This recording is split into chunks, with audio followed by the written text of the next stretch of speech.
إن الحمد لله نحمده ونستعينه ونستغفره ونعوذ بالله من شرور أنفسنا ومن سيئات أعمالنا من يهده الله فلا مضل له ومن يضلل فلا هادي له وأشهد أن لا إله إلا الله وحده لا شريك له وأشهد أن محمدا عبده ورسوله يا أيها الذين آمنوا اتقوا الله حق تقاته ولا تموتن إلا وأنتم مسلمون يا أيها الناس اتقوا ربكم الذي خلقكم من نفس واحدة وخلق منها زوجها وبث منهما رجالا كثيرا ونساء واتقوا الله الذي تساءلون به والأرحام إن الله كان عليكم رقيبا يا أيها الذين آمنوا اتقوا الله وقولوا قولا سديدا يصلح لكم أعمالكم ويغفر لكم ذنوبكم ومن يطع الله ورسوله فقد فاز فوزا عظيما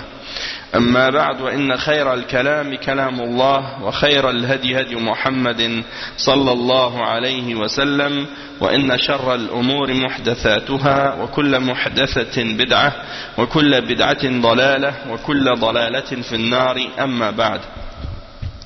Donc on commence aujourd'hui le cours numéro 4 dans la lecture du livre de Cheikh Abdul Salam ibn Burjis Abdul Karim. Et le titre du livre c'est Mu'amalatul Hukam fi Daw' al-Kitab wa Sunnah, c'est-à-dire le comportement adopté envers les dirigeants à la lumière du Coran et de la Sunnah. On est toujours dans la première partie du livre, Al-Fasl al-Awwal, et c'est le Fasl al-Awwal, il y a une dizaine de règles ou de principes. Donc on va expliquer ces règles-là. On en a parlé au dernier cours. Je pense qu'au dernier cours on a mentionné la première règle, Al-Qa'idatul Ula wa Al-Qa'idatul Thaniya. Le dernier cours c'était, on a fait Al-Qa'idatul Ula wa Thaniya. Là aujourd'hui, Inch'Allah, on va essayer de faire aujourd'hui Al-Qa'idatul Thalitha wa Al-Rabi'a wa Al-Khamisa. Donc on va essayer de faire les trois règles suivantes, Inch'Allah. Donc on commence tout de suite avec la troisième règle, Al-Qa'idatul Thalitha. Le Cheikh Abdul Salam ibn Burjis rahimahullah, il dit إذا لم يجتمع المتغلب إذا لم يستجمع المتغلب شروط الإمامة وتم له التمكين واستتب له الأمر وجبت طاعته وحرمت معصيته. Ça veut dire quoi cette règle? Ça veut dire que, supposons que on a parlé au dernier cours de l'exemple du dirigeant qui prend le dessus sur les autres et que c'est lui qui s'installe, qui s'établit comme étant le dirigeant. D'accord? Donc on a parlé de cet exemple-là. On a dit celui qui prend le dessus sur les autres, même si c'est avec l'épée, c'est lui le dirigeant. D'accord. Maintenant, la règle numéro 3, c'est si celui qui a pris le dessus sur les autres et qui est devenu le dirigeant, il ne possède pas les conditions de l'imam pour être un dirigeant, pour être le dirigeant. Parce qu'on sait que dans l'islam, le dirigeant, il y a des conditions. Ou bien sinon, plutôt, il y a des conditions, il y a des choses qui sont mentionnées par rapport aux dirigeants dans l'islam. Donc on va en mentionner quelques-unes après, mais c'est pour dire que s'il n'a pas, supposons, les conditions, ou il n'est pas le dirigeant le plus idéal, c'est-à-dire celui qui correspond le plus à l'idéal de ce qu'un dirigeant musulman devrait être. Comme par exemple les qualités d'avoir de la piété, d'avoir de la science, de faire partie de la tribu de Quraysh, des exemples de ce genre. Donc si il est arrivé à prendre le dessus sur les autres et qu'il il s'est installé sur le pouvoir et que ça y est, son pouvoir est ferme, on est obligé à ce moment-là de lui obéir, et il est interdit de lui désobéir dans qu'est-ce qu'il ordonne, de qu'est-ce qui n'est pas péché, même s'il n'a pas toutes les conditions nécessaires pour être le dirigeant idéal. Le cheikh il dit قال الغزالي لو تعذر وجود الورع والعلم في من يتصدى للإمامة بأن يغلب عليها جاهل بالأحكام أو فاسق وكان في صرفه عنها إثارة فتنة لا تطاق حكمنا بانعقاد إمامته لأن بين أن نحرك فتنة بالاستبدال فما يلقى المسلمون فيه أي في الاستبدال من الضرر يزيد على ما يفوتهم من نقصان هذه الشروط التي أثبتت لمزية المصلحة فلا يهدم أصل المصلحة شغفا بمزاياها كالذي يبني قصرا ويهدم مصرا. Donc il dit, il cite ici les paroles de l'imam al-Ghazali, Abu Hamid al-Ghazali. Il dit, supposons qu'on ne peut pas trouver dans celui qui a pris le pouvoir et qui est devenu imam, on ne trouve pas chez lui la piété et la science. Et c'est-à-dire que celui qui a pris le dessus sur les autres, il est ignorant des règles de la charia, puis c'est un pécheur, un fasiq, un pervers. Et que en essayant de l'enlever du pouvoir pour le remplacer par quelqu'un d'autre, ça risque de faire de la fitna qu'on ne sera pas capable d'éteindre ou d'arrêter. Dans ce cas-là, on va juger que sa dirigeance et son pouvoir est établi, que c'est à lui qu'on donne, c'est lui qui reste le hakim, c'est à lui qu'on lui donne l'allégeance. Parce que sinon, en essayant de le changer, on risque de faire bouger de la fitna, de faire créer une fitna, et il dit que le mal qu'on va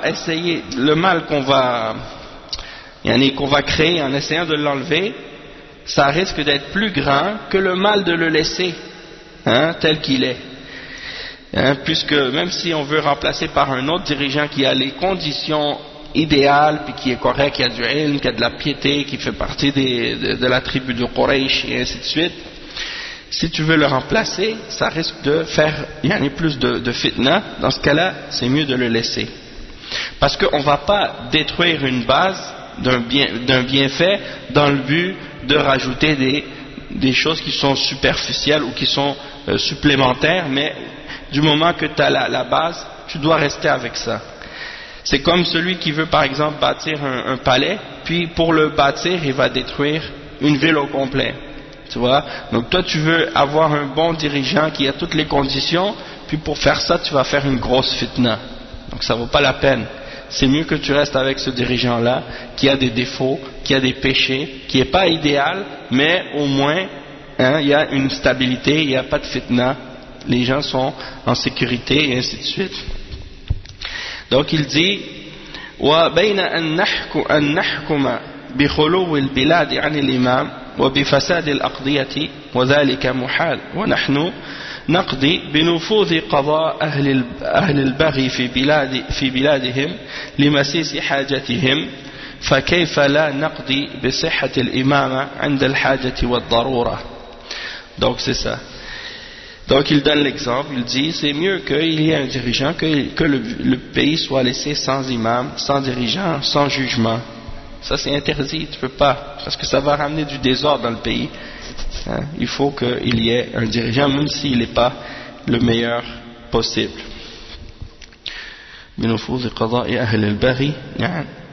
Donc il dit on va même parfois accepter l'exécution du jugement des gens de la transgression dans leur pays à cause du besoin, de la nécessité, du besoin qu'on a, puisque si ce n'est pas eux qui établissent les jugements, il y aura plus de désordre. Donc pourquoi dans ce cas-là on ne va pas accepter la validité de ce dirigeant-là lorsqu'il y en a un besoin ou même une nécessité. Donc ça c'est la fin de la citation de la parole de Al-Ghazali. Et il dit que cette parole, il dit وَقَدْ نَقَلَ الشاطبي في الاعتصام كلاما للغزالي نحو هذا لما مثل للمصالح المرسلة وهذا نصه أما إذا انعقدت الإمامة بالبيعة أو تولية العهد لمنفك عن رتبة الاجتهاد وقامت له الشوكة وأذعنت له الرقاب بأن خلى الزمان عن قرشي مجتهد مستجمع جميع الشروط وجب الاستمرار على الإمامة المعقودة إذا قامت له الشوكة وإن قدر حضور قرشي مجتهد مستجمع للورع والكفاية وجميع شرائط الإمامة واحتاج المسلمون في خلع الأول إلى تعرض لإثارة فتن واضطرار أمور لم يجوز لهم خلعه والاستبدال به بل تجب عليهم الطاعة له والحكم بنفوذ ولايته وصحة إمامته. ثم ضرب الغزالي مثلا رائعا وهو أن العلم اشترط الإمام لتحصيل مزيد من المصلحة في الاستقلال بالنظر والاستغناء عن التقليد. Donc on va traduire cette partie. Qu'est-ce que le cheikh il dit que l'imam Ash-Shatibi dans son livre Al-I'tisam il a cité les paroles de l'imam Al-Ghazali. Il donnait un exemple à propos de qu'est-ce qu'on a mentionné par rapport aux dirigeants dans les exemples de qu'est-ce qui a rapport avec Al-Masalih Al-Mursala. Al-Masalih Al-Mursala c'est les choses qui n'existaient pas à l'époque du prophète sallallahu alayhi wa sallam puis qui sont apparues après, hein, et que c'est des choses qui sont bénéfiques pour la Ummah. Donc on a le droit de les employer et de les utiliser. C'est comme on avait donné des exemples de Al-Masalih Al-Mursala dans le cours qu'on a parlé des innovations, des choses de ce genre. On disait par exemple, ou bien dans le cours qu'on a fait sur le Takfir, on expliquait que si le dirigeant par exemple il décide de mettre un code de la route pour les voitures et pour les piétons avec les feux de circulation et tout ça, ça fait partie des Masalih al-Mursala. Pourquoi? Parce que ça n'existait pas à l'époque du prophète sallallahu alayhi wa sallam et il n'y en avait pas de besoin, tu vois. Donc là les gens ont établi ces codes là pour dire que quand la lumière est rouge tu dois t'arrêter, quand la lumière est verte tu peux y aller, et tout ça c'est pour organiser la société pour que la circulation soit bonne, pour pas qu'il y ait d'accidents et ainsi de suite, les limites de vitesse et ainsi de suite. Donc ça c'est, on va pas dire que ça c'est une bid'a ou une invention contraire à l'islam. On va dire non, ça c'est des règles qui sont en accord avec l'islam, puis c'est pour le bien des musulmans, puis il n'y a pas de mal là-dedans, d'accord? Donc ça c'est qu'est-ce qu'on appelle al-masalih al-mursala. C'est juste un exemple de ça, mais sinon ça peut être plus vaste que ça le sujet, mais c'est juste pour vous donner une petite idée de qu'est-ce que ça oui, les règles de la dunya, c'est pas les règles de la religion. Non, exactement. Donc il dit amma idhan aqadat al-imama. Donc si on a donné la bay'a à un imam, ou bien quelqu'un a choisi quelqu'un comme un dirigeant, il a choisi son successeur, et que la personne qui va prendre sa place après, il est en dessous du niveau ou du degré de l'ijtihad, c'est-à-dire il n'a pas la science nécessaire pour faire des fatwas ou pour connaître les règles de la charia, mais qu'il a une force et il s'est installé et les gens obéissent à ses ordres et qu'il a une autorité, et qu'à l'époque il n'y a pas un Qurashi, un musulman de la tribu de Quraysh qui est savant, qui est mujtahid et qui réunit toutes les conditions du dirigeant. Dans ce cas-là, on doit rester avec celui qui est au pouvoir et on doit continuer avec lui. Il dit, mais si on suppose qu'il y aurait réellement un Qurashi, un musulman de la tribu de Quraysh qui est mujtahid, qui a du ilm, qui a de la piété et qui possède toutes les conditions de l'imam, et que pour le mettre au pouvoir ça implique qu'on doit faire une grosse fitna en enlevant le premier, et il dit dans ce cas-là il n'est pas permis de l'enlever et de le remplacer par le Qurashi mujtahid, hein? Il est plutôt obligatoire dans ce cas-là d'obéir à celui qui est au pouvoir, hein? C'est pour ça le prophète sallallahu alayhi wa sallam il a dit dans le hadith wa in kana abdan habashi, hein? Isma'u wa ati'u, wa in kana abdan habashiyan usikum bis-sam'i wa ta'a wa in ta'ammara alaykum abdun. Donc ça veut dire même si c'est un esclave, même si c'est un éthiopien, même s'il n'est pas Qurashi, et ainsi de suite. Écoutez-lui et obéissez-lui. Donc c'est ça a un rapport avec ça. Non, dans le monde entier. Ça c'est un principe, c'est que si tu as un choix entre deux personnes pour donner une dirigeance, les deux ils sont égaux dans la piété, les deux ils sont égaux dans la religion, les deux ils sont égaux dans la science, dans la sunna, et que un qui est Qurashi, l'autre qui est pas Qurashi, tu vas donner précédence à celui qui est Qurashi. Parce que le prophète sallallahu alayhi wa sallam, il a dit Al-Umara min Quraysh, les dirigeants sont de Quraysh. D'accord? Non. Donc ça c'est un exemple. Puis donc c'est ça. Mais s'il n'y en a pas, donc c'est pas un problème. Mais s'il y en aurait un, là c'est juste pour donner un exemple. Donc on n'aurait pas le droit de le remplacer parce que ça allait créer une plus grosse fitna. Ensuite Cheikh il dit quelque chose, j'ai essayé de comprendre mais j'ai pas été capable malheureusement. Donc il dit ثم ضرب الغزالي مثلا رائعا وهو أن العلم اشترط الإمام لتحصيل مزيد من المصلحة في الاستقلال بالنظر والاستغناء عن التقليد، وإذا علم ذلك فإن الثمرة المطلوبة من الإمامة تطفئة الفتن الثائرة من تفرق الآراء المتناحرة. قال الغزالي بعد ذلك فكيف يستجيز العاقل تحريك الفتنة وتشويش النظام وتفويت أصل المصلحة في الحال تشوفا إلى مزيد دقيقة في الفرق بين النظر والتقليد. انتهى كلامه. Donc il a donné un exemple ici. Je comprends le sens général, mais les détails de qu'est-ce qu'il a mentionné, j'ai du mal à saisir exactement l'exemple, parce qu'il a dit qu'il a donné un bon exemple. Mais d'après qu'est-ce que je comprends, qu'est-ce qu'il veut dire, c'est le but d'avoir établi le dirigeant, c'est pour amener un bienfait. Et un de ces exemples-là, qu'est-ce qu'on veut par le fait d'établir un imam, et ce bienfait-là, c'est d'éteindre les fitan et les divisions et les différentes opinions.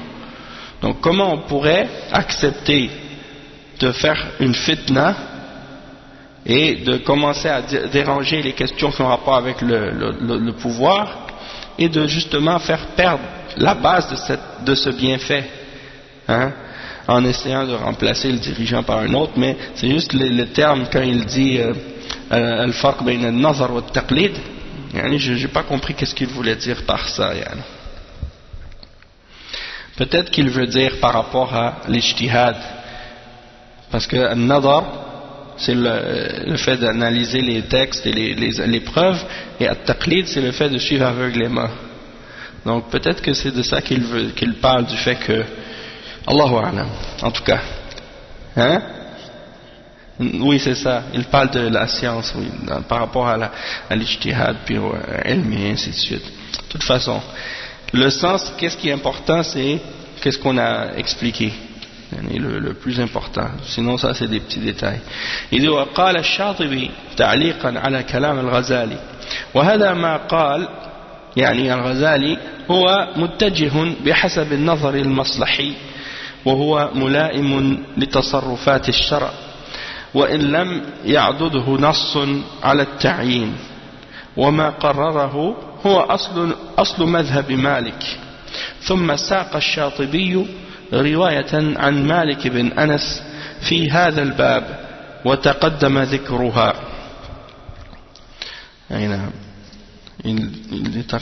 تقدم ذكرها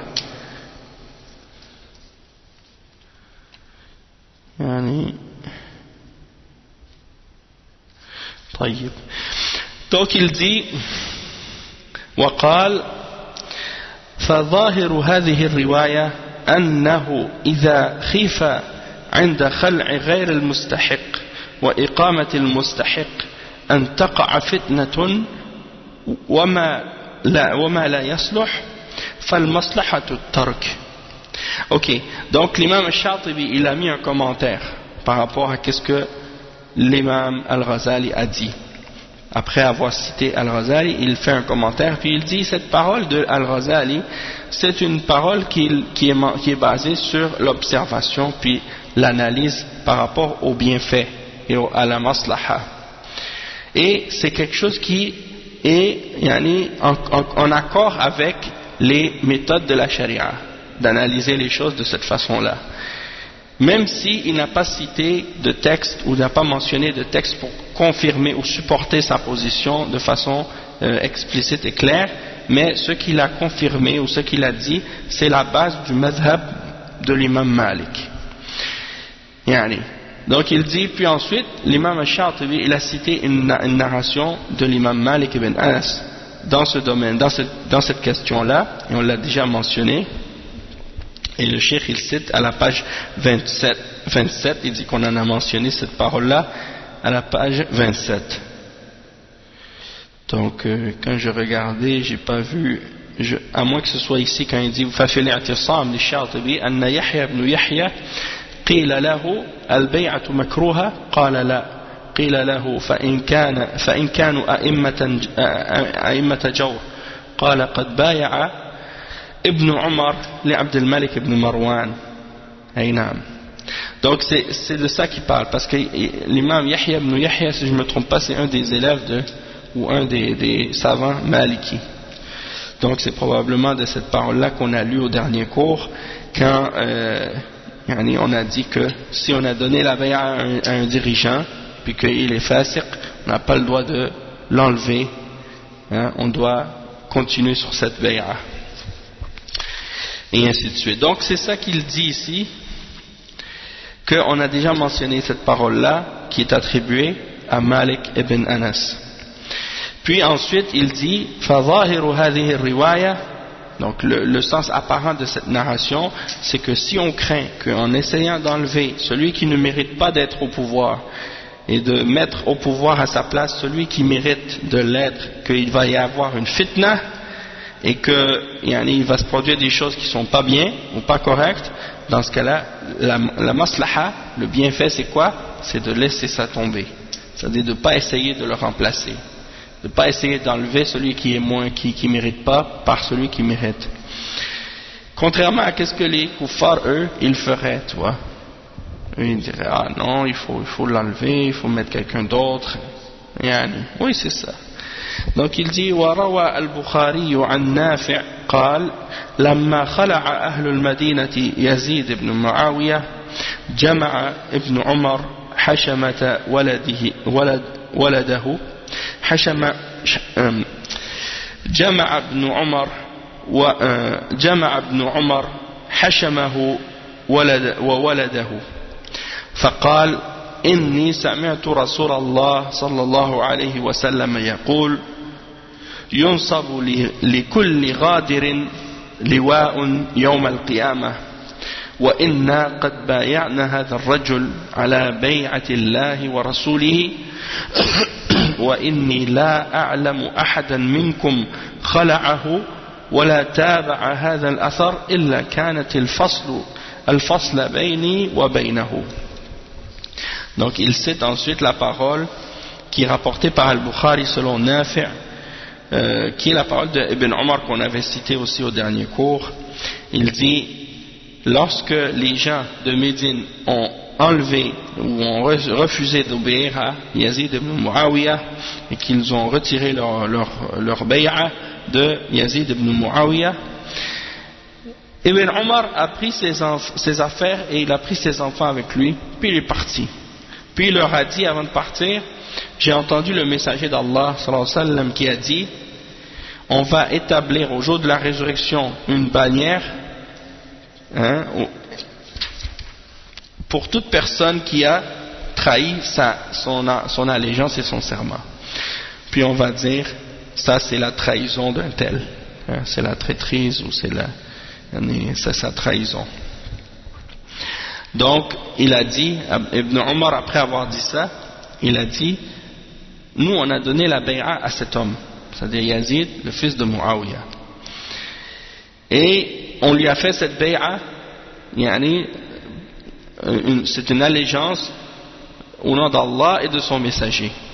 Et il dit, moi je ne connais personne parmi vous qui a laissé son allégeance et qui s'est retiré de son allégeance et qui a suivi cette affaire que vous suivez, excepté que entre moi et lui c'est la séparation, c'est-à-dire c'est fini entre moi et celui qui trahit son engagement. Après il a dit وقال ابن العربي وقد قال ابن الخياط إن بيعة عبد الله ليزيد كانت كرها وأين يزيد من ابن عمر ولكن رأى بدينه وعلمه التسليم لأمر الله والفرار من التعرض لفتنة فيها من ذهاب الأموال والأنفس وما لا يفيء بخلع يزيد لو تحقق أن الأمر يعود في نصابه فكيف لا يعلم ذلك قال وهذا أصل عظيم فتفهموه والزموه ترشدوا إن شاء الله انتهى من الاعتصام للشاطبي. Donc il dit que Ibn al-Arabi il a dit que Ibn al-Khayyat il a dit que l'allégeance de Abdullah ibn Omar pour Yazid elle était faite par il a été forcé à le faire. Il dit parce que tu ne peux pas comparer Ibn Omar à Yazid. Ibn Omar est beaucoup, c'est un sahabi, Yazid c'est pas un sahabi, et en même temps Ibn Omar c'est quelqu'un qui a beaucoup d'ilm et beaucoup de science et beaucoup de piété, et Yazid c'est pas le cas. Mais il a vu, Abdullah ibn Omar a vu de par sa religion, de par sa science, la science qu'il a et la religion qu'il a, qu'il doit se soumettre à l'ordre d'Allah et au commandement d'Allah et s'écarter et fuir de se placer dans la fitna, dans les problèmes, dans les tribulations, du fait que si tu rentres dans cette fitna, qu'est-ce qui arrive? Le résultat c'est que tu perds tes biens, on perd des vies, on perd des biens, hein? Donc c'est mieux de laisser Yazid au pouvoir, hein? Comme ça au moins on ne va pas faire des fitnas pour rien. Et il dit ولو تحقق أن الأمر يعود في نصابه فكيف لا يعلم ذلك. Bon, cette partie-là, je sais pas, je pourrais pas dire qu'est-ce qu'il veut dire exactement. Après, il dit وقال وهذا أصل عظيم. Donc, il dit après avoir cité ça, il a dit ça c'est un grand fondement. Donc, comprenez-le et accrochez-vous à ce principe-là et vous allez être bien orienté sur la bonne voie, Inch'Allah. Et donc ça c'est la fin de la parole de l'imam Al-Shatibi dans Al-I'tisam. Après il a cité quelque chose en note de bas de page.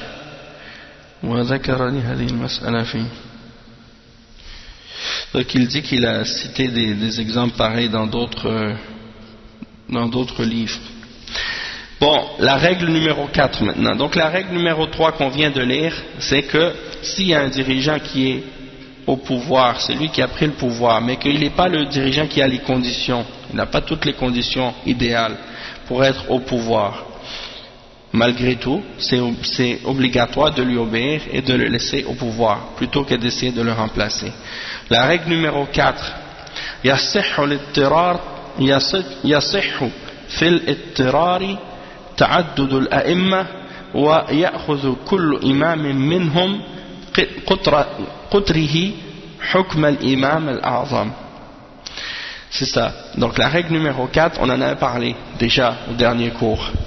C'est que il est permis, lorsque c'est nécessaire, qu'il y ait plusieurs dirigeants et chaque dirigeant, wa alaykoum salam wa rahmatullah, et chaque dirigeant va être le dirigeant dans sa région, dans la région qu'il dirige. Donc voici ce que le cheikh il explique. Il dit ومن لم يفرق بين حالي الاختيار والاضطرار فقد جهل المعقول والمنقول. Donc il dit que celui qui ne distingue pas entre les deux états, soit l'état dans lequel on a un choix et l'état dans lequel on est contraint et c'est une nécessité, alors dans ce cas-là il ignore et la raison et la révélation. Pourquoi? Parce que dans les situations où c'est nécessaire, c'est permis qu'il y ait plusieurs dirigeants, un dirigeant dans chaque région. Mais dans les situations où c'est pas nécessaire et que c'est possible qu'il y ait un seul dirigeant pour tous les musulmans dans tous les pays, que ce soit tous un seul dirigeant qui dirige tous les musulmans, dans ce cas-là c'est l'idéal, c'est ce qui est obligatoire. Mais dans des cas de nécessité comme l'état actuel et l'état qui existe depuis des siècles, dans ce cas-là c'est permis. Et donc il dit وقال شيخ الإسلام ابن محمد بن عبد الوهاب رحمه الله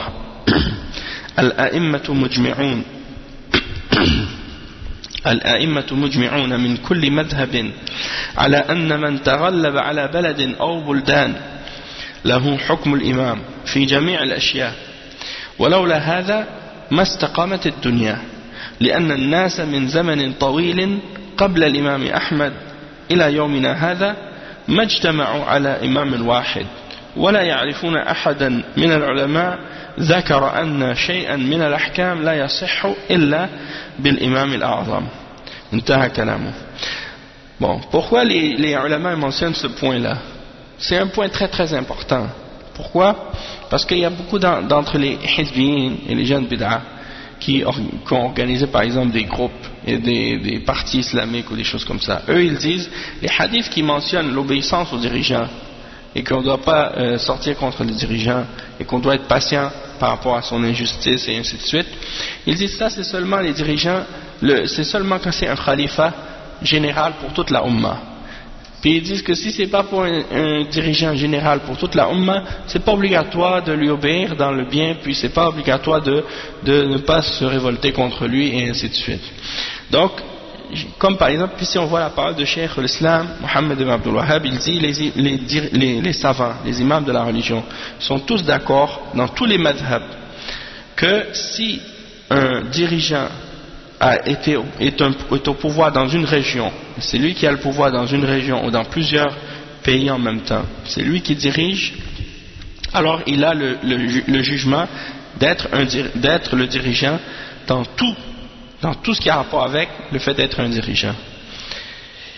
Sinon, la dunya ne pourrait pas être en ordre. On ne pourrait rien établir dans la dunya parce que tout serait en désordre.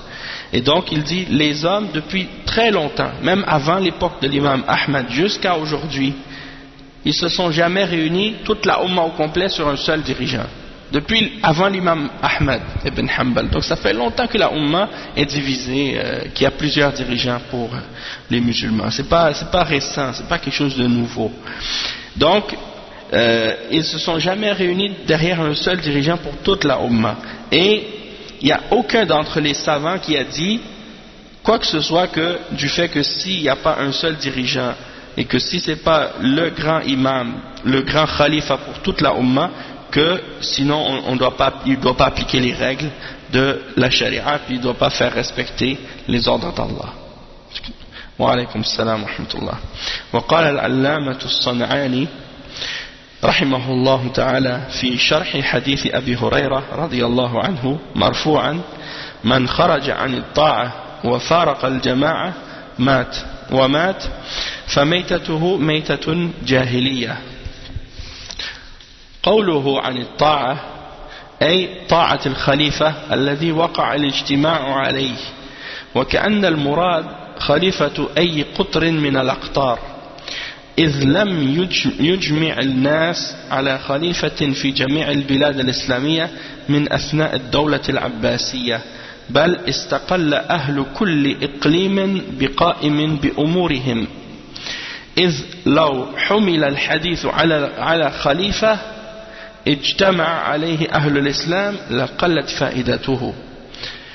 وقوله فارق الجماعة أي خرج عن الجماعة الذين اتفقوا على طاعة إمام انتظم به شملهم واجتمعت به كلمتهم وحاطهم عن عدوهم. انتهى كلامه. Donc c'est ça.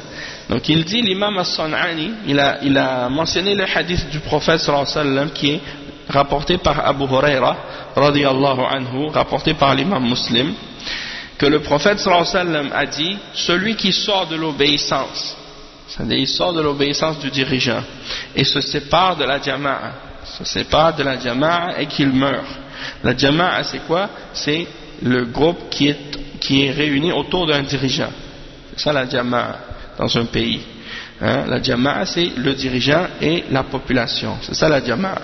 Donc il dit, celui qui se sépare de la jama'a, c'est-à-dire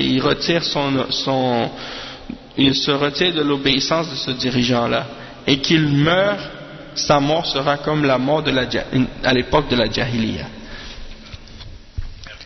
Non, ça ne veut pas dire qu'il meurt kafir. Ça veut dire qu'il meurt dans un état comme semblable à celle de la jahiliya. C'est-à-dire que les gens dans la jahiliya, ils n'avaient pas un seul dirigeant qui les réunissait tous. Ils étaient tous divisés en tribus, puis se battaient les uns les autres. Donc c'est un état dans le sens pour dire que ça ne veut pas dire que la personne meurt dans l'état de la mécréance. Non, ça veut dire que la personne meurt dans une situation semblable à une situation comment elle était à l'époque de la jahiliya. Mais Cheikh Al-Fawzan, il a expliqué ce hadith-là. Il a dit, ça ne veut pas dire que quelqu'un sort de l'islam. Ça veut dire qu'il meurt dans un état qui est pas bon. Tu vois. Mais il dit ensuite, le cheikh va expliquer le hadith. Qu'est-ce que ça veut dire qu'il sort de l'obéissance? L'imam As-San'ani, il dit sortir de l'obéissance ici, ça veut dire l'obéissance du khalifa. Et il dit l'obéissance du khalifa autour duquel les musulmans se sont mis d'accord. Et il dit c'est comme s'il voulait dire ici le khalifa de chaque région parmi les différentes régions de l'islam, des pays musulmans, parce que les gens ne se sont pas mis d'accord et réunis tous autour d'un seul khalifa dans tous les pays musulmans depuis l'époque de l'Abbasiyya, l'empire abbasside. Et depuis cette époque-là même, chaque région a un dirigeant indépendant de l'autre, qui s'occupe des affaires et des problèmes des gens de cette région-là. Il dit, si on appliquait le hadith uniquement sur le khalifa qui réunit tous les musulmans de la terre, eh bien dans ce cas-là, il y aurait peu de biens, il y aurait peu de profit ou peu de points bénéfiques dans ce hadith-là. Il dit, et quand il dit et qu'il se sépare de la jama'a, il dit, c'est-à-dire qu'il sort de la jama'a autour du dirigeant, c'est-à-dire il sort de la jama'a, le groupe qui se sont mis d'accord d'obéir le dirigeant autour duquel ils se sont réunis et qui a organisé leurs affaires et qui a réuni leurs paroles et qui les protège contre leurs ennemis. C'est ça que ça veut dire. Donc chaque pays, comme par exemple le Maroc, l'Algérie, la Tunisie, l'Égypte, la Libye, l'Arabie Saoudite, le Yémen, et ainsi de suite, chacun de ces pays-là, il a un dirigeant, et chacun de ces dirigeants-là, il a le rôle d'appliquer les règles de l'islam et de juger selon la religion d'Allah dans son pays. Il est comme le khalifa. Chaque dirigeant dans son pays, il est comme le khalifa. Même si on ne l'appelle pas khalifa, ça ne veut pas dire qu'il n'est pas comme le khalifa. Parce que le mot khalifa, c'est juste un titre. Mais si tu l'appelles président, roi, chef, raïs, sultan, peu importe comment tu l'appelles, c'est pas important. Qu'est-ce qui est important, c'est qu'est-ce qu'il a comme rôle. Hein? Et les gens ils regardent le nom, tu sais, comme l'autre il s'appelle Khalifa. C'est pas important qu'il s'appelle Khalifa, l'important c'est que c'est lui qui est c'est lui qui est le dirigeant, c'est lui qui est au pouvoir. Non, si tu as donné une bay'at, tu peux pas la changer, la donner à un autre. Ok. Maintenant il dit ensuite une parole de l'imam Ash-Shawkani.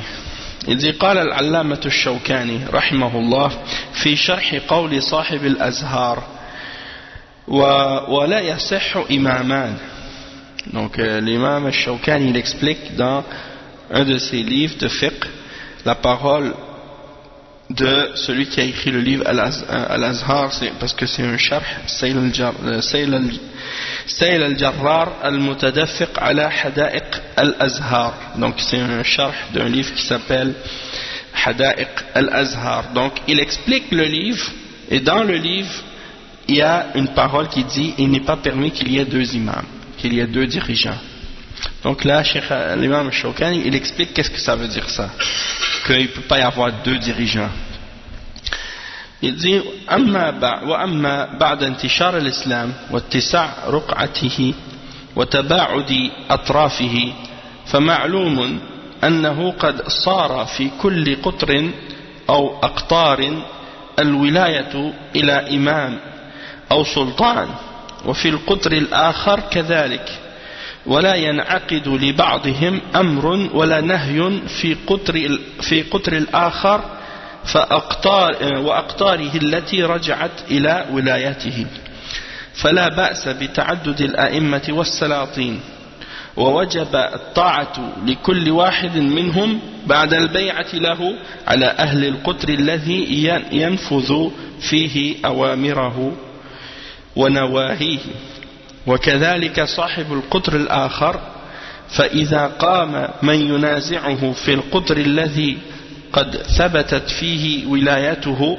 وبايعه أهله كان الحكم فيه أن يقتل إذا لم يتب وتجب على أهل القطر الآخر طاعته ولا تجب على أهل القطر الآخر طاعته ولا الدخول تحت ولايته لتباعد الأقطار فإنه قد لا يبلغ إلى ما تباعد منها خبر إمامها أو سلطانها ولا يدري من قام منهم أو مات فالتكليف بالطاعة والحال هذا تكليف بما لا يطاق.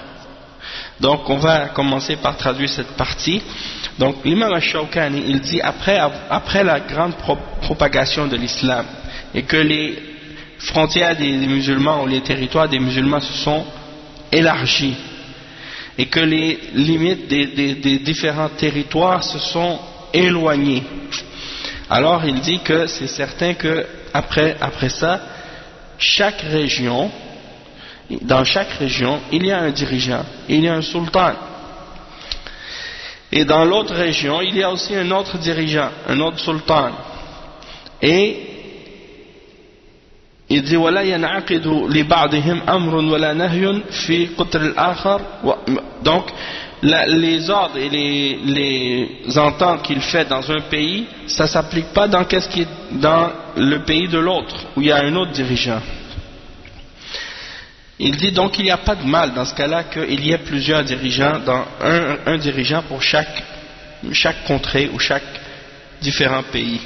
Et il est obligatoire à ceux qui habitent dans ces pays-là d'obéir et donner l'allégeance à ceux qui est au pouvoir chez eux et de faire exécuter ses ordres et ses interdictions.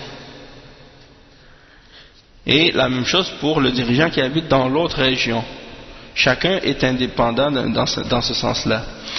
Et donc, il dit, wa alaykum salam wa rahmatullah, il dit, si quelqu'un se lève et essaie d'opposer dans une région celui qui est au pouvoir et de disputer son autorité, dans ce cas-là, si les gens ont donné l'allégeance à ce dirigeant-là, puis que c'est lui qui est au pouvoir dans cette région-là, si quelqu'un essaie de lui enlever le pouvoir, dans ce cas-là, le jugement à ce sujet-là, c'est qu'il doit être exécuté, sauf s'il se repent. S'il ne se repent pas d'avoir fait ça. Il dit, et il n'est pas obligatoire aux gens qui habitent dans une région autre, à un autre endroit, d'obéir à l'autre dirigeant, ni de rentrer dans sa tutelle ou sous sa tutelle ou bien dans son autorité, à cause de la distance qui les sépare. Et du fait que, étant donné qu'un imam il est dans une région, puis l'autre il est dans l'autre région, et tellement qu'ils sont éloignés que qu'est-ce qui se passe d'un côté, l'autre il ne peut pas le savoir. Et s'il y en a quelqu'un d'autre qui est mort dans l'autre région, l'autre il va même pas savoir si il peut pas l'entendre parce que ça fait tellement longtemps.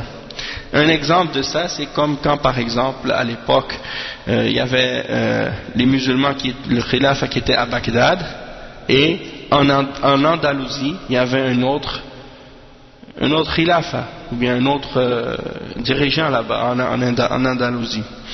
Donc s'il se passe quelque chose en Irak ou en Bagdad, celui qui est en Andalousie, il ne va pas le savoir. Si on va dire le khalifa qui était à Bagdad, il était mort. L'autre, il n'allait pas le savoir peut-être avant 2 mois. Hein? Les nouvelles à l'époque, c'était pas comme aujourd'hui, tu vois. Donc c'était difficile de diriger un grand espace et une grande surface de cette façon. Et c'est pour ça que chaque région est devenue indépendante. Aujourd'hui, ce serait très facile de réunir tout, parce que la communication est rapide. Les communications sont très rapides. Regardez les États-Unis, c'est très grand. Il y a combien d'États aux États-Unis? 50, 51, 52, 54? 54 États. Et puis ils sont tous capables d'être unis. Oui, c'est ça. Mais il y a un gouvernement central. Oui, c'est ça. Donc ce serait possible que si par exemple, on va dire, si tous les dirigeants musulmans maintenant dans les différents pays, supposons qu'ils disaient, bon, on va tous faire un gouvernement et que chaque dirigeant de chaque pays va être l'amir de ce pays-là, mais il y aura un dirigeant qui sera à leur tête et qui va qui va être au-dessus d'eux, tu vois, qui va réunir les musulmans.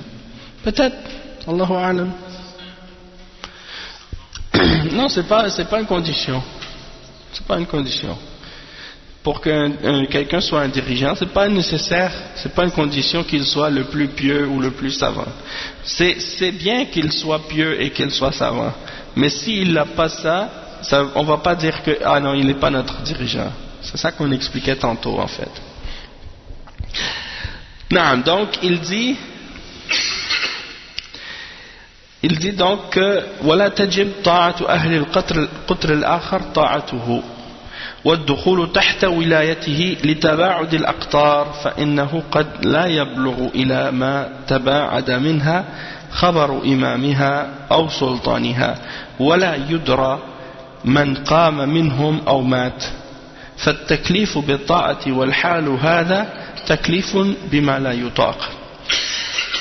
Il dit, on va lire la suite, il dit وهذا معلوم لكل من له اطلاع على أحوال البلاد والعباد فاعرف هذا فإنه من المناسب للقواعد الشرعية والمطابق لما تدل عليه الأدلة ودع عنك ما يقال في مخالفته فإن الفرق بين ما كانت عليه الولاية الإسلامية في أول الإسلام وما هي عليه الآن أوضح من شمس النهار ومن أنكر هذا فهو مباهت لا يستحق أن يخاطب بالحجة ولأنه لا يعقلها. Donc il dit tout ce qu'on a mentionné, on sait très bien que c'est des choses réelles. Toute personne qui connaît les états des pays et des hommes, il sait que ça c'est une réalité, que quand les pays sont trop grands et que les espaces sont trop vastes, c'est très difficile à gérer. Et donc il dit sache cela, et il dit que ça c'est quelque chose qui est en accord avec les règles de la charia et qui est en accord avec ce que les preuves de la charia ont confirmé, et laisse tomber ce qui vient en opposition avec qu'est-ce qu'on a mentionné comme preuve, ou laisse tomber ce qui l'oppose comme opinion des gens, parce que la différence entre l'État, comment les musulmans géraient au début de l'islam, comme à l'époque de Omar ibn al-Khattab, Abu Bakr al-Siddiq, Omar ibn al-Khattab, Osman ibn Affan, Ali ibn Abi Talib, il y avait un seul khalifa pour toute la Ummah. Ça c'est un état au début de l'islam, c'est une situation. Puis comment il dit, l'imam al-Shawkani, comment la Ummah est à notre époque, c'est aussi différent, la différence entre les deux est plus claire que le soleil en plein jour. C'est-à-dire que la région, déjà la distance qu'il y avait à parcourir, puis la superficie des territoires était beaucoup plus petite à l'époque de Abu Bakr et de Omar et de Othman et de Ali que qu'est-ce qui est arrivé par la suite, puisque les territoires c'était rendu de l'Espagne jusqu'à la Chine, hein? Et donc c'était pas facile de gérer tout ça, et surtout à l'époque il n'y avait pas des moyens de communication aussi rapides qu'aujourd'hui. Donc il dit celui qui renie ça, qui nie la différence entre l'époque au début de l'islam puis qu'est-ce qui est arrivé par la suite, il dit c'est une personne, il ne mérite même pas qu'on lui mentionne les preuves parce qu'il n'est pas capable de les comprendre. Donc ça c'est la fin de la citation de l'imam al-Shawkani. Il dit فهذه أقوال ثلاثة من علماء الأمة المجتهدين تقرر صحة تعدد الأئمة في بيعة الاضطرار معولها على الأدلة الشرعية والقواعد المرعية والمصالح الكلية وقد سبقهم إلى نحو هذا ثلة من العلماء المحققين ومن ذلك قول العلامة ابن الأرزق المالكي قاضي القدس إن شرط وحدة الإمام بحيث لا يكون هناك غيره لا يلزم مع تعذر الإمكان وقال ابن عرفة فيما حكاه الأبي عنه فلو بعد موضع الإمام حتى لا ينفذ حكمه في بعض الأقطار البعيدة جاز نصب غيره في ذلك القطر. وللشيخ علي الدين وللشيخ علم الدين من علماء العصر بالديار المصرية يجوز ذلك للضرورة. Ok, donc il dit le Cheikh Abdus Salam ibn Burjis, il dit ça c'est trois paroles qu'on a mentionnées de trois grands savants parmi les mujtahidin, Cheikh Mohammed ibn Abdul Wahhab, l'imam al-San'ani et l'imam al-Shawkani. Les trois ont dit que c'est possible qu'il y ait plusieurs dirigeants dans la Ummah et que chacun est responsable de la région dans laquelle il est au pouvoir, et que ça c'est dans la situation de nécessité et c'est supporté par les preuves de la charia, les règles et les intérêts de la charia aussi. Tout ça c'est supporté par des preuves. Et il y a des savants qui les ont précédés dans cette position-là. Et il cite parmi ces savants-là un qui s'appelle Ibn al-Arzaq al-Maliki, qui était le juge de Quds à l'époque. Il dit que la condition de dire qu'il faut qu'il y ait seulement un seul dirigeant dans toute la Ummah, ça c'est, il dit, et qu'il ne doit pas y en avoir un autre, ça c'est quelque chose qui n'est pas obligatoire s'il y a une excuse. C'est pas quelque chose qui est nécessaire s'il y a une excuse qui empêche que ce soit comme ça. Et il dit que Ibn Arafa, dans qu'est-ce qu'il a cité ou qu'est-ce qu'il a mentionné de Al-Ubay ou Al-Ubiyu, il dit si par exemple le dirigeant de la Ummah, le Khalifa, est à un endroit et que il dit que son jugement ou sa parole ne peut pas être exécutée dans des endroits qui sont très très loin, dans ce cas-là c'est permis de désigner un autre dirigeant dans cette région-là qui va lui être responsable de cette région. Parce que l'ordre de ce dirigeant qui est au pouvoir, elle ne peut pas arriver à être exécutée jusqu'à très très loin, parce que c'est trop loin. Donc dans ce cas-là, c'est correct qu'il y ait un autre dirigeant à cette région-là qui va être lui le responsable. Et également, il y a une parole dans ce sens-là aussi de Alamuddin un cheikh qui s'appelait Alamuddin, parmi les ulama de l'Égypte, il a dit que c'est permis pour une nécessité. Fin de la citation. Il dit وقد حكى العلامة ابن كثير الخلاف في هذه المسألة وذكر قول الجمهور القائلين بعدم الجواز ثم قال وحكى إمام الحرمين عن الأستاذ أبي إسحاق أنه جوز نصب إمامين فأكثر إذا تباعدت الأقطار واتسعت الأقاليم بينهما وتردد إمام الحرمين في ذلك قلت وهذا يشبه حال الخلفاء من بني العباس بالعراق والفاطميين بمصر والأمويين بالمغرب. انتهى كلامه. وقال المازري في المعلم العقد لإمامين في عصر واحد لا يجوز وقد أشار بعض المتأخرين من أهل الأصول إلى أن ديار المسلمين إذا اتسعت وتباعدت وكان بعض الأطراف لا يصل إليه خبر الإمام ولا تدبيره حتى يضطروا إلى إقامة إمام يدبرهم فإن ذلك يسوغ لهم. انتهى كلامه. وهذه النقول الواضحة يتجلى ما عليه وبهذه النقول الواضحة يتجلى ما عليه بعض المحققين من أهل العلم من جواز تعدد الأئمة للضرورة والحاجة وعليه يثبت شرعا لهؤلاء الأئمة المتعددين ما يثبت للإمام الأعظم يوم أن كان موجودا فيقيمون الحدود ونحوها ويسمع ويطاع لهم ويحرم الخروج عليهم. ويقول شيخ الإسلام ابن تيمية رحمه الله والسنة أن يكون للمسلمين إمام واحد والباقون نوابه فإذا فرض أن الأمة خرجت عن هذا أو عن ذلك لمعصية من بعضها وعجز من الباقين فكان لها عدة أئمة لكان يجب على كل إمام أن يقيم الحدود ويستوفي الحقوق. انتهى كلامه. Donc ensuite l'imam le Cheikh Abdul Salam il cite les paroles de l'imam Ibn Kathir et il mentionne à ce sujet la divergence qui existe et il mentionne que la majorité ont dit que ce n'était pas permis qu'il y ait plusieurs dirigeants. Toutefois, il y a des ulama, comme on a mentionné, qui ont dit que oui, c'est permis dans une nécessité ou dans certains cas. Et il dit que l'imam al-Haramain,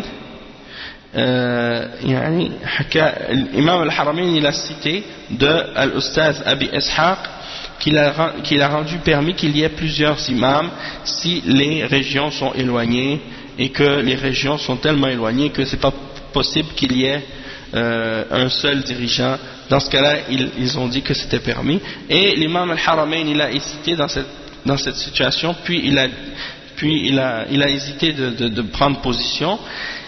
Il dit ensuite, Ibn Kathir, et ça ressemble à la situation des khulafas de Bani al-Abbas en Irak, alors qu'en Égypte il y avait les Fatimiyin et en même temps les Umayyin au Maroc. Les Umayyin au Maroc. Parce que vous savez, comme on a mentionné l'exemple au dernier cours, que les Abbasiyin, quand ils ont pris le pouvoir sur les Umayyin, ils ont massacré les Umayyin. Hein? Et il y en a un d'entre eux qui s'est enfui et qui est allé jusqu'en Andalousie. Et c'est lui qui a établi un empire là-bas en Andalousie.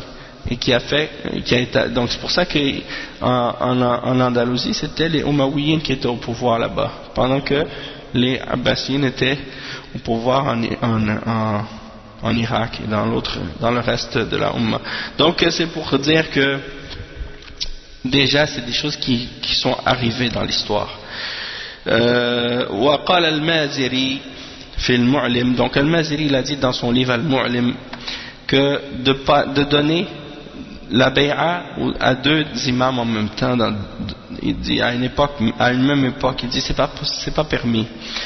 Et il dit certains savants qui sont venus plus tard parmi les ulama de Usul ont dit que lorsque les régions et les contrées, les pays, les territoires des musulmans deviennent très vastes et très grands, et que dans certaines régions on ne peut pas recevoir l'ordre ou les informations du dirigeant en question et ses ordres et ses décisions. Donc dans ce cas-là, on est obligé d'établir un autre dirigeant qui va gérer les affaires des musulmans qui vivent dans cette région-là. Dans ce cas-là, il dit que c'est permis. Fin de la citation.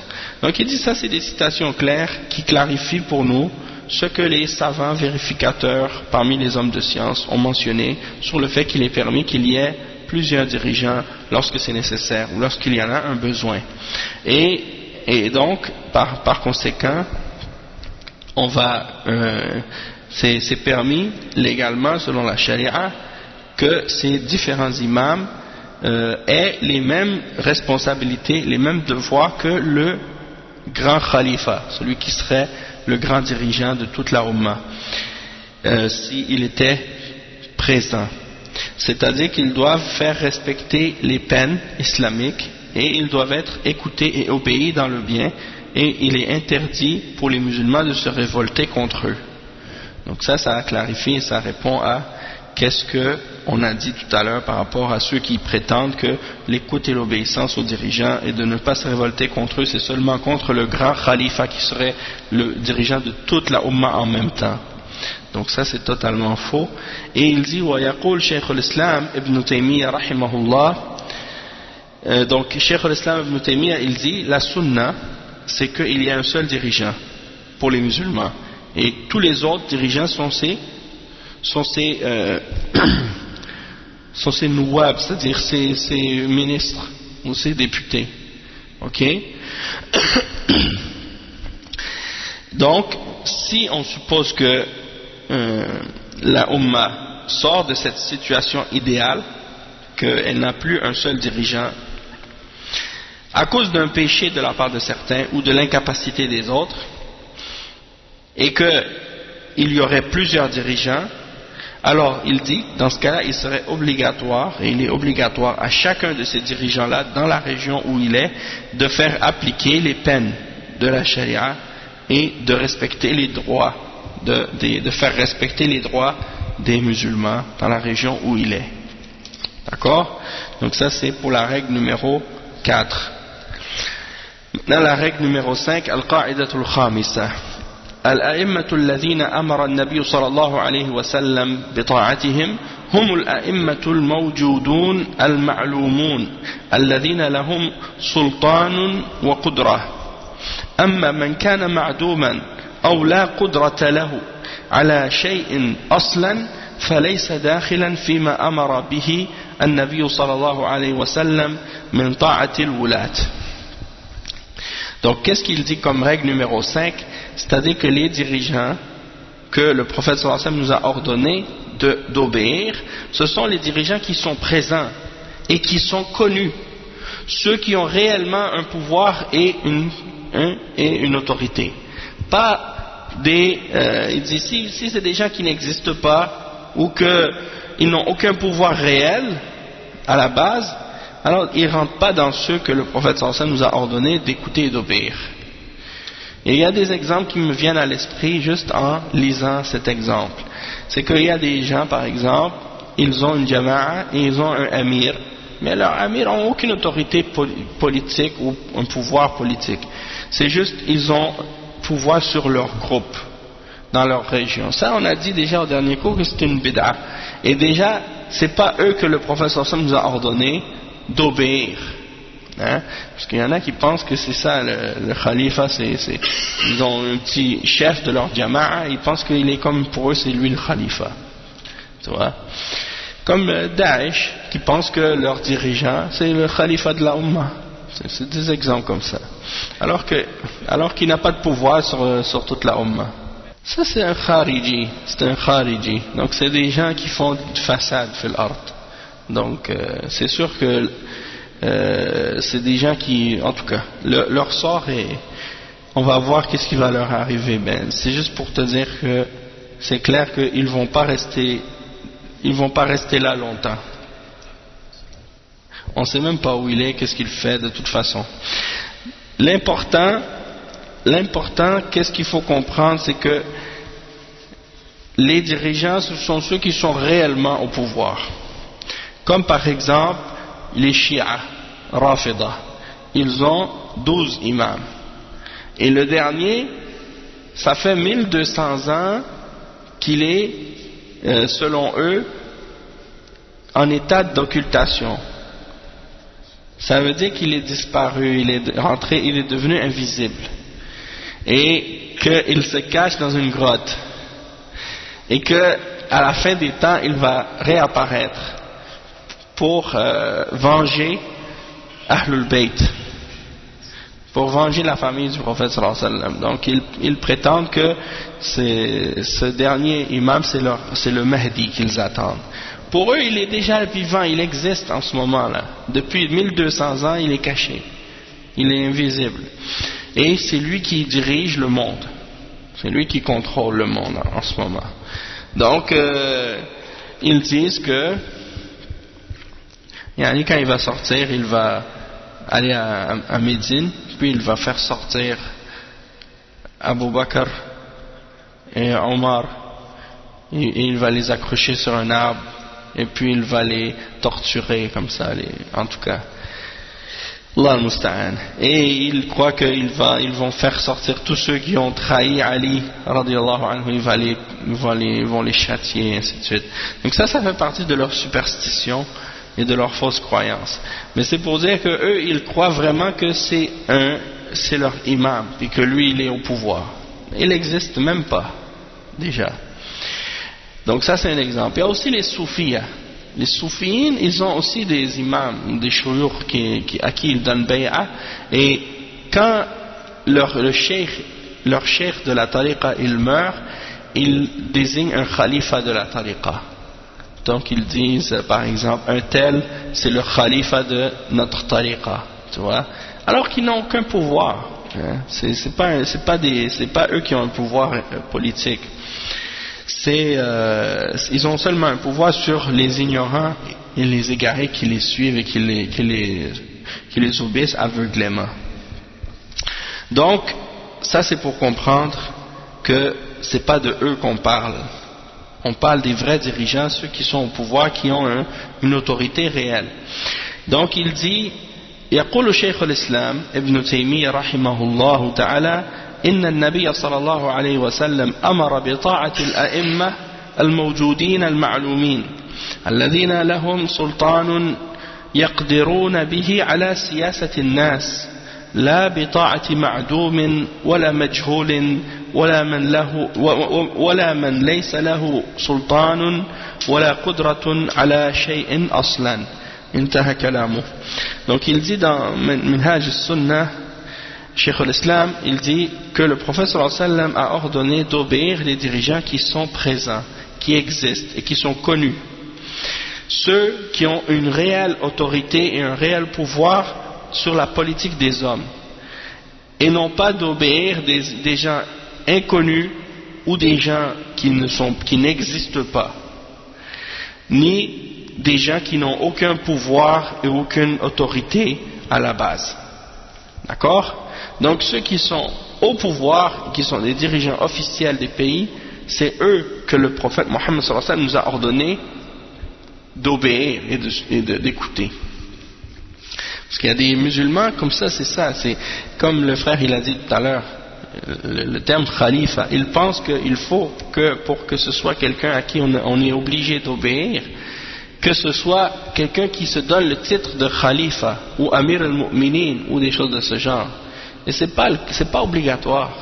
Du moment que quelqu'un, c'est lui qui est au pouvoir, c'est lui le président, c'est lui le chef, c'est lui le roi, hein? Peu importe le nom qu'il se donne ou le titre qu'il se donne, c'est lui qui est au pouvoir, c'est lui que tu dois obéir, hein? Et que tu dois écouter, comme c'est mentionné dans le hadith.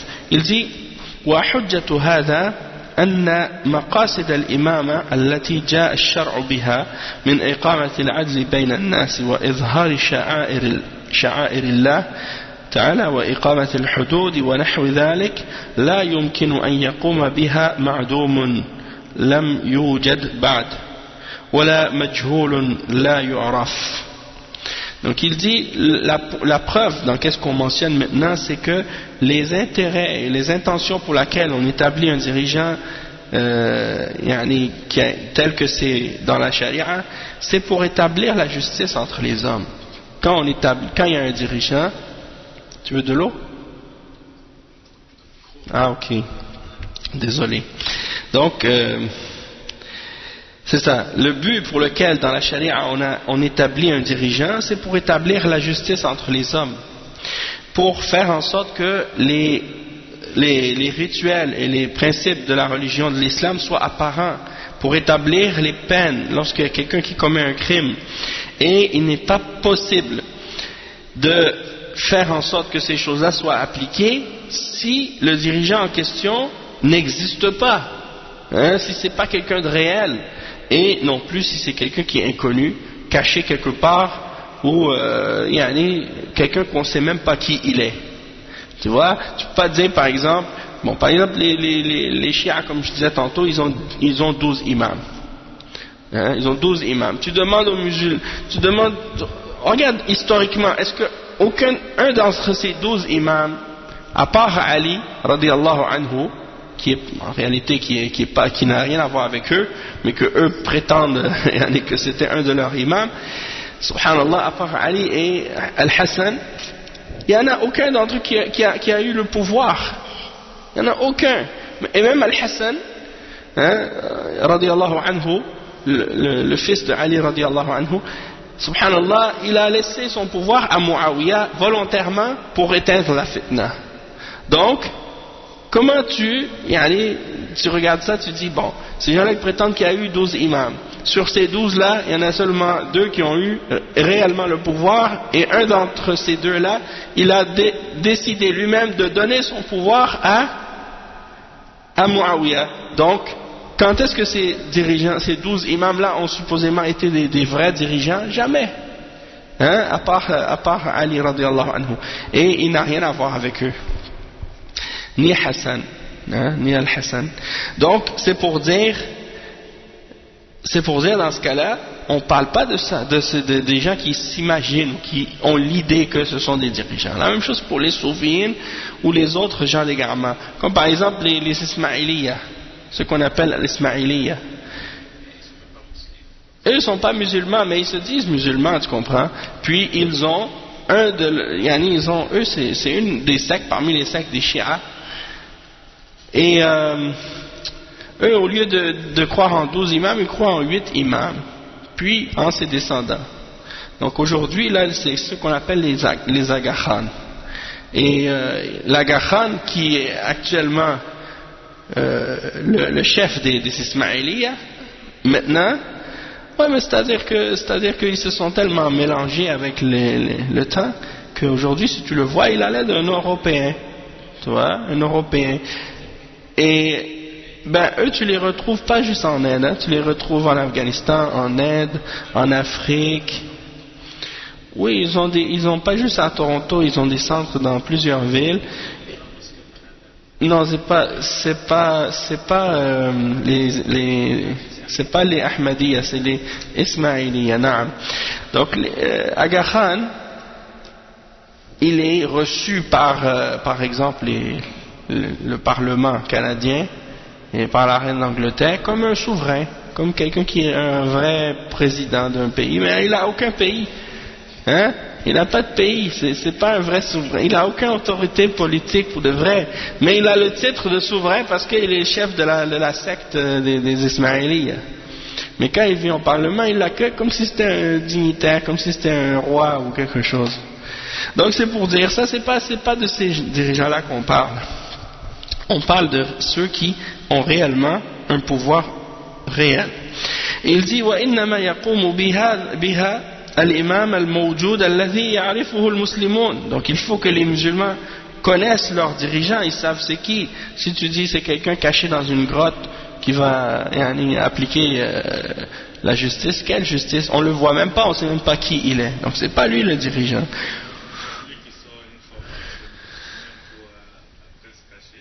Eh non. Ouais, comme Al-Baghdadi, ouais, exactement.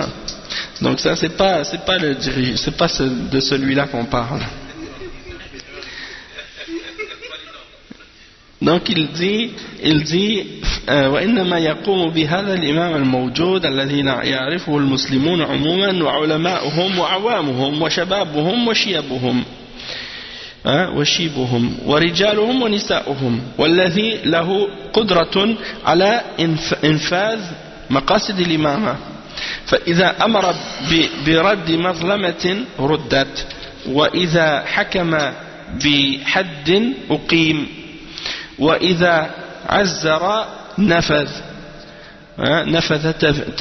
تعزيره في رعيته ونحو ذلك مما هو من مظاهر السلطان والولاية وهذا هو الذي يحقق الله على يديه مصالح المسلمين فتأمن به السبل وتجتمع عليه الكلمة وتحفظ به بيضة أهل الإسلام. Donc c'est ça. Donc le dirigeant qui est au pouvoir, c'est lui, c'est celui que les musulmans en général connaissent, que ce soit des ulama ou des gens du commun, des jeunes ou des vieux, des hommes ou des femmes, tout le monde sait que c'est lui le dirigeant. Donc c'est lui qui est au pouvoir. Hein? Donc justement, comme il y a peut-être 2 jours ou quelques jours, il y a le roi Abdullah qui est mort, rahimahullah, et là tout de suite on a donné la bay'a à son successeur Salman, et c'est lui qui a été maintenant le roi, et tout le monde parmi les Saoudiens maintenant, que ce soit des petits ou des grands, des hommes ou des femmes, des ulama ou des gens du commun, tout le monde sait que le roi c'est lui maintenant, hein? Bien sûr. Et en même temps, s'il donne un ordre, les gens vont l'écouter, ils vont l'obéir. Comme le cheikh il dit, il a le pouvoir d'établir et de faire exécuter ses ordres. S'il y a une injustice, il peut la ramener. S'il y a une peine qui doit être jugée, il l'établisse. S'il demande une personne soit punie par rapport à une transgression ou un crime quelconque, elle va être punie. Et ça fait partie des choses qui sont apparentes du fait que quelqu'un est un dirigeant et qu'il est au pouvoir. Et c'est par cela que Allah subhanahu wa ta'ala va faire appliquer par sa main les intérêts et les bienfaits des musulmans, et qui va faire en sorte que les chemins vont être sécuritaires et que la parole des musulmans va être réunie et qu'on va pouvoir protéger les territoires de l'islam. Hein? Après il dit فَمَنْ نَزَلَ نَفْسَهُ مَنْزِلَةَ وَلِيِّ الْأَمْرِ الَّذِي لَهُ الْقُدْرَةُ وَالسُّلْطَانُ عَلَى سِيَاسَةِ النَّاسِ فَدَعَا جَمَاعَةً لِلسَّمْعِ وَالطَّاعَةِ لَهُ أو أعطته تلك الجماعة بيعة تسمع وتطيع له بموجبها أو دعا الناس إلى أن يحتكموا إليه في رد الحقوق إلى أهلها تحت أي مسمى كان ونحو ذلك وولي الأمر قائم ظاهر فقد حاد الله ورسوله وخالف مقتضى الشريعة وخرج من الجماعة فلا تجب طاعته بل تحرم ولا يجوز الترافع إليه ولا ينفذ له حكم ومن آزره أو ناصره بمال أو كلمة أو أقل من ذلك فقد أعان على هدم الإسلام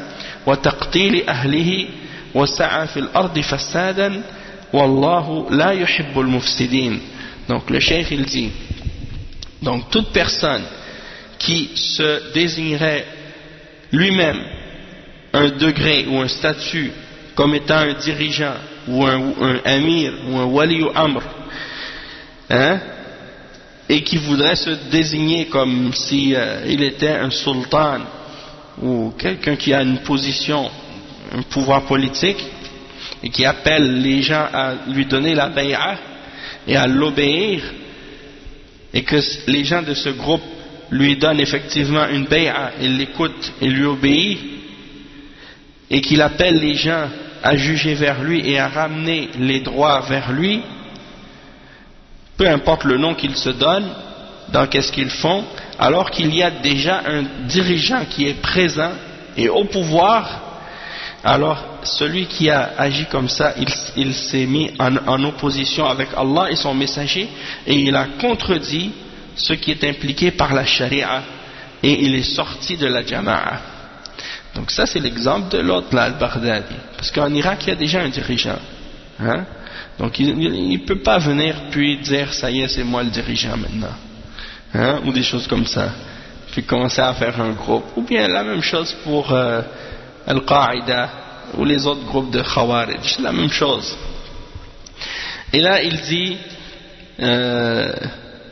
alors celui qui agit comme ça, il dit il est sorti de la jama'a et il n'est pas permis de lui obéir, même que c'est interdit de lui obéir, et il n'est pas permis de ramener des questions, des problèmes vers lui pour que il se mêle de ces problèmes-là, ou de lui demander d'exécuter un jugement.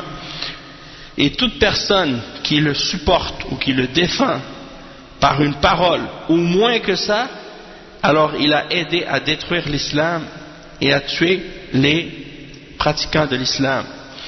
Et il a répandu sur la terre du désordre. Et Allah n'aime pas les gens qui font du désordre et de la corruption. Donc, on est arrivé, comme on avait dit, j'avais dit qu'on allait faire le point numéro 3, 4 et 5. Donc c'est ça, on a complété ces 3 points là. Inch'Allah on va s'arrêter ici et le prochain cours Inch'Allah on va parler de mura'at al-shari' li hakim mura'at al-shari' al-hakim li tawqir al-umara wa ihtiramihim. Donc les principes ou les exemples dans la charia, comment dans la charia on doit respecter le dirigeant et avoir du respect pour nos dirigeants. Donc ça ce sera le dernier parmi les règles, parce qu'il y a 6 règles, donc ça c'est la 6e règle qui reste à faire. Puis avec cette 6e règle on va avoir complété le premier chapitre du livre. Et on va rentrer par la suite dans le 2e partie du livre qui est d'expliquer le haut degré ou le haut statut du dirigeant selon la charia d'Allah. Et donc c'est ça, on s'arrête ici pour aujourd'hui Inch'Allah. Subhanakallahu wa bihamdik, ashhadu an la ilaha illa ant, astaghfiruka wa atubu ilayh, wa sallallahu wa sallam ala nabiyyina Muhammad wa ala alihi wa sahbihi ajma'in. On fait comme baraka. Ok, vas-y.